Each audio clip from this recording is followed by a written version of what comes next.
Hello aspirant. இந்த வீடியோவில் நம்ம மென்டல் அபிலிட்டியில் சிம்பிள் இன்ட்ரெஸ்ட் தனி வட்டி டாப்பிக்கில் ஒரு முக்கியமான ப்ராப்ளம் வந்து பார்க்க போகிறோம்.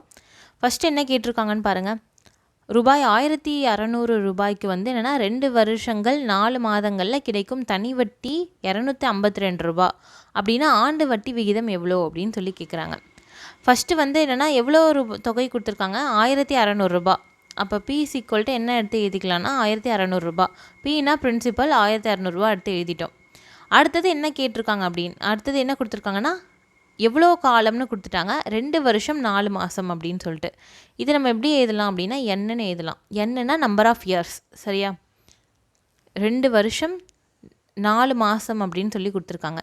இந்த 4 மாதத்தை எப்படி எழுதலாம் அப்படின்னு பார்த்தீங்கன்னா, வருஷமும் மாதமும் வந்து என்னென்னா எப்படி ஒன்று சேர முடியும். ஸோ என்னென்னா 2 வருஷம் 4 மாதத்தை 4/12 அப்படின்னு எழுதலாம். ஏன் அப்படி எழுதுகிறோம் அப்படின்னா, எப்போதுமே வருஷத்தை தான் நம்ம பெருக்கணும். வருஷத்தை பெருக்கினா தான் வந்து என்னென்னா கரெக்டாக இருக்கும். ஆனால் 4 மாதம் அப்படின்றது மாத கணக்கில் இருக்குது. அதனால் நம்ம என்ன பண்ண போகிறோம் அப்படின்னா, அந்த 4 மாதத்தை வருஷமாக மாற்ற போகிறோம்.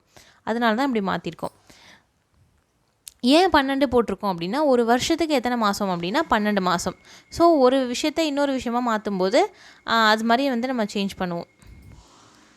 இப்போ 4/12 இருக்கா, 4 1 4, 4 3 12 அப்படின்னா என்ன வரும் அப்படின்னா 2 1/3 அப்படின்னு நம்மளுக்கு வரும்.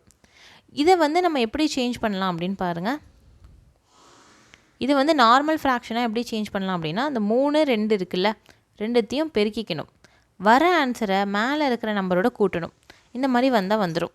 ஈக்குவல்ட்டு என்ன வரும்னா 2 × 3 6. மேலே என்ன ஒரு நம்பர் இருக்குன்னா 1 இருக்கா. ஸோ 7/3 அப்படின்னு நம்மளுக்கு வரும்.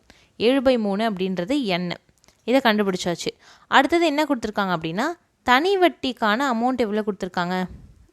தனி வட்டினா எஸ்ஐ சிம்பிள் இன்ட்ரெஸ்ட் அப்படின்னு நம்ம வச்சுக்கிறோம். 252 அப்படின்னு கொடுத்துட்டாங்க.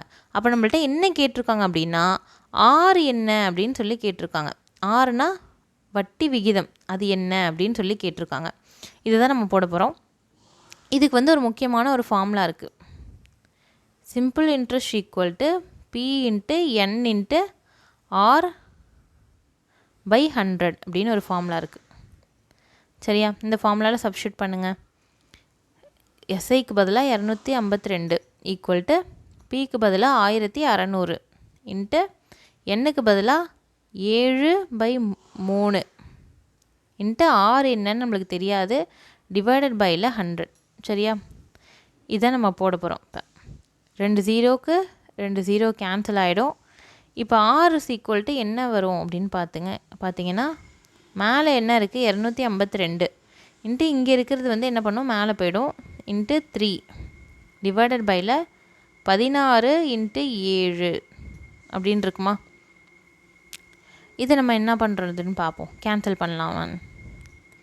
7 252 ரெண்டுத்தையும் கேன்சல் பண்ண முடியுமா அப்படின்னு பார்த்தா முடியும். 7 1 7. 7 வந்து 25ல் எத்தனை தடவை 7 வரும், 7 3 21 வருமா, மிச்சம் 4 இருக்கும். 7 6 42 அப்படின்னு நம்மளுக்கு ஆன்சர் வரும். அடுத்தது 16 இதையும் கேன்சல் பண்ண முடியுமா அப்படின்னு பாருங்கள்.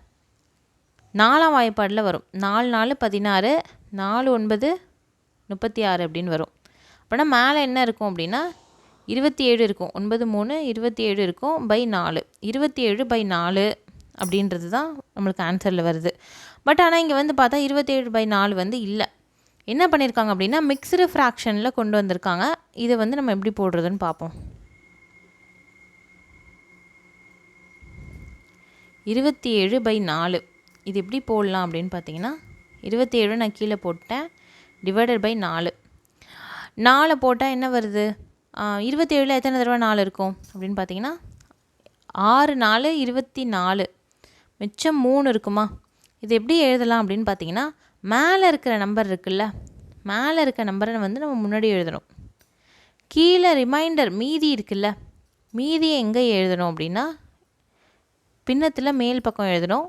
கீழே வந்து என்னென்னா எதால் நம்ம வகுக்கிறோமோ அதை எழுதணும். இந்த மாதிரி தான் வந்து இது எழுதணும். ஈவு முன்னாடி எழுதணும். மீதியை வந்து என்னென்னா நியூமரேட்டராக கொண்டு வரணும்.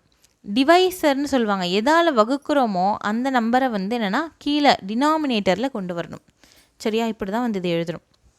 ஓகே, அப்போனா 6 3/4 அப்படின்றது தான் நம்மளுக்கான ஆன்சர். நெக்ஸ்ட் வீடியோவில் வேறு ஒரு முக்கியமான ப்ராப்ளத்தோடு பார்க்கலாம். தேங்க்யூ.